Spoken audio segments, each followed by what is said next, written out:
more teenagers were shot this morning, just 3 blocks from the school they should have been attending. One was shot fatally. The other Gang activity is partly to blame for an increase in violent crime this year, including 9 shootings since Saturday. Kids and other kids.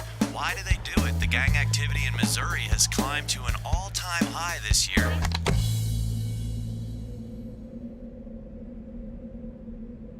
I just lost a very close friend. Wrong thing happened, and I know if this guy knew who this person was that he shot, he wouldn't have done it. And I'm really sick of it. I've lost a lot. It's the same story from here to, New York, We tired of it. Right now, it seems like everybody got a problem with somebody. For real, it's like they can be as young as 10, just doing stupid stuff. They stressing, they feel that don't nobody love them, don't nobody care for them.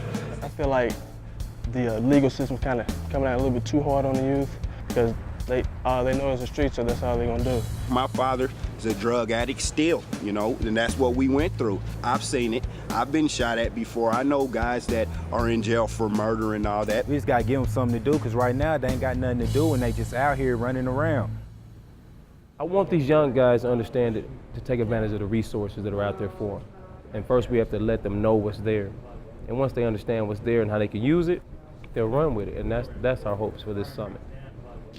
Don't know which way you should go and get caught up in the streets, the cops blow and The purpose of the Urban Peace and Justice Summit was to bring together youth who deal with violence in their lives every day and introduce them to some resources to help them live healthy and productive lives.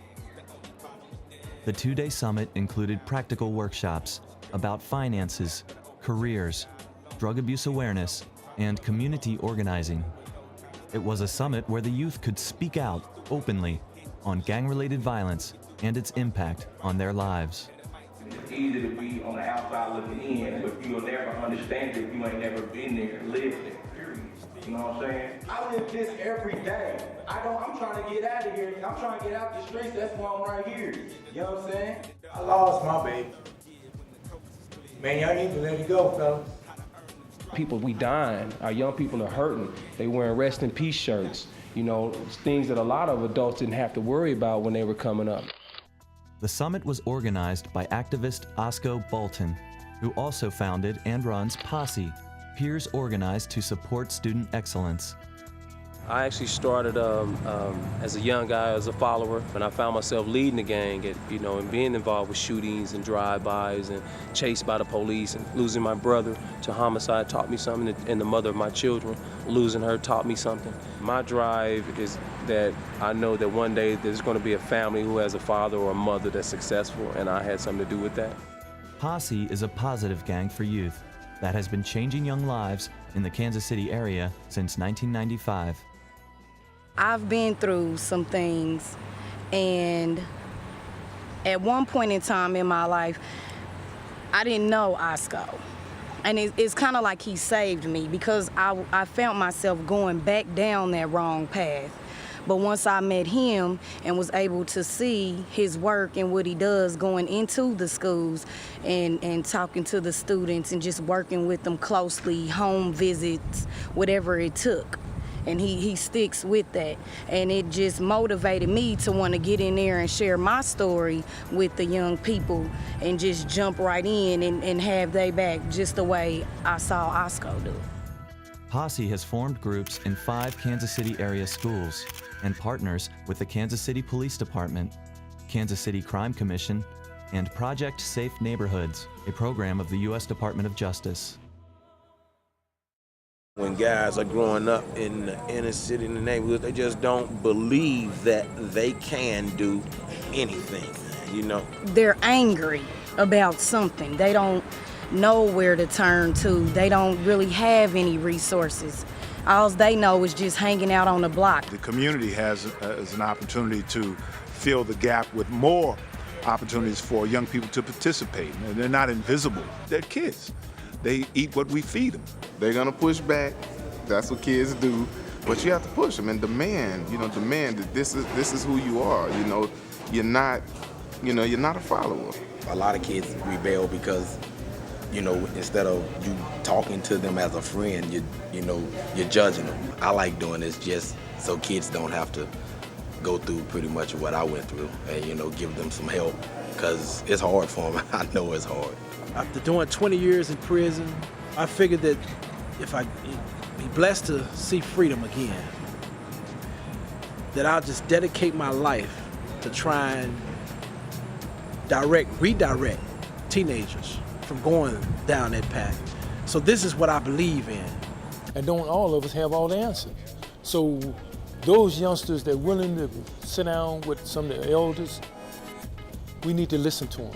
And just be on the eye-to-eye level with the youth, it just, I don't know, it just makes it works. So they see that it's another side. You know, there is hope. You know, I can leave here, I can do something. And it's okay to like big rims and get a degree. It's okay. The Urban Peace and Justice Summit was more than workshops and speakouts. It was a stage where Kansas City youth were welcomed to perform their own positive rap songs. Rap music is an integral part of today's youth, and its power was harnessed by this summit, drawing upon local youth leaders who have formed an organization called Town Movement. Through Town Movement, local youth from throughout Kansas City are coming together, using performance as a pathway to peace. I'm from this section of the town, he from a different section, he from a different section, and this movement just stopped a bunch of unnecessary like shootings and stuff. Just this movement has stopped that. The generation we grew up on, it's all about your block and where you stand, what end of town you live in. Well, what we doing, we cool with everybody on every end of the city. Y'all come chill with us. That's what we gonna do. It's been crazy, we been struggling lately, the ups and downs, but I'm a hustler, baby. I'ma make it better. Through thick and thin, I know it's driving you crazy, but keep your faith and put your trust in me, baby, cause I'ma make it better. Making it better is a goal shared by many in Kansas City, young and old. The Urban Peace and Justice Summit was an important first step in creating a call to action while providing some hope. A lot of times, you know, you see them graduate, you know, you see them walk across the stage, and it's a good feeling. It's good. It's good. We might not be able to solve all their problems, but I assure you one thing. If we sit down and listen to them, help them with few of their problems, what we have then gathered is their trust and their respect. And that means more to me than anything. We as adults have to understand that we have to take care of the young people, that we have to be a resource, that we have to give them our knowledge and our experiences, and we have to understand that we are here first so we can bump our heads, so then we can give them the tools they need so they won't bump their head as much. It's not bad to be taught anything, you know what I mean, but you just gotta have the will to wanna learn. That's what I wanna do. I wanna learn everything. Being here is the opportunity to network and help build up the city to me, because I'm thinking something big. I ain't just thinking about no record label or no rap. I'm thinking something bigger than rap. It's way bigger than that.